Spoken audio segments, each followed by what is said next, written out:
Alors pour ceux qui ont dormi dans une grotte, on a traversé une pandémie mondiale cette année et c'est pas fini, super! Excepté ce petit détail, en vrai cette année c'était plutôt bien sur la chaîne, on a fait une vingtaine de vidéos au moment où j'écris celle-ci et avec l'upload et le tournage, il y en aura eu peut-être une ou deux de plus.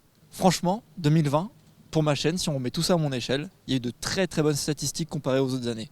Mais au-delà des stats, c'est surtout la production et le travail qu'il y a derrière qui a beaucoup augmenté et ça fait vraiment plaisir. Donc, si on reprend dans l'ordre, la première vidéo qui a hyper bien marché cette année, c'est moi qui donne mon avis sur mon ancienne formation. D'ailleurs, j'ai eu mon diplôme, bravo à moi. Mais après, j'ai tout de suite enchaîné sur ce qui est maintenant mon domaine professionnel, le journalisme reporter d'images. Bon, excepté une ou deux vidéos qui sont un court-métrage et une cover, on est vraiment très resté dans le reportage et l'actualité. Mais bon, il faut pas oublier que cette chaîne, ça reste mon portfolio et mon terrain de jeu, donc quelques sorties de route, ça fait pas de mal, et en plus, elles étaient hyper bien réalisées.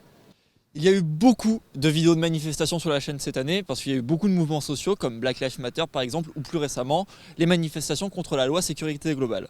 Entre temps, j'ai aussi posté quelques vidéos de reportage assez variées, c'est ça la nouvelle ligne directrice de la chaîne. Mais le plus gros événement avant que je commence ma formation de JRI, ça a été ma mini-série documentaire autofinancée. Hyper apprenant, hyper humain, hyper tout en fait. Mais bon, après 6 mois de formation, j'ai 20 000 choses à redire dessus, c'est normal. J'espère vraiment pouvoir refaire ce genre de projet à l'avenir parce que ça m'a beaucoup plu, comme vous avez pu le comprendre. Et l'événement de l'année en termes de stats sur la chaîne, c'est une vidéo qui, pour moi, semblait banale, parce que c'était une vidéo de manifestation et que j'avais l'habitude d'en poster. Quand je l'ai posté, je m'attendais à des statistiques normales, une centaine de vues, ou alors un gros score, c'est-à-dire 900 vues en 5-6 mois, comme la vidéo de Black Lives Matter. Mais non, celle-ci, elle a fait 12 000 vues en 5-6 jours et a généré énormément de trafic et tout ce qui va avec. Je m'y attendais pas et j'ai pas compris pourquoi. J'ai pas compris ce qui s'est passé parce que j'ai pas fait plus d'efforts pour la référencer que d'autres.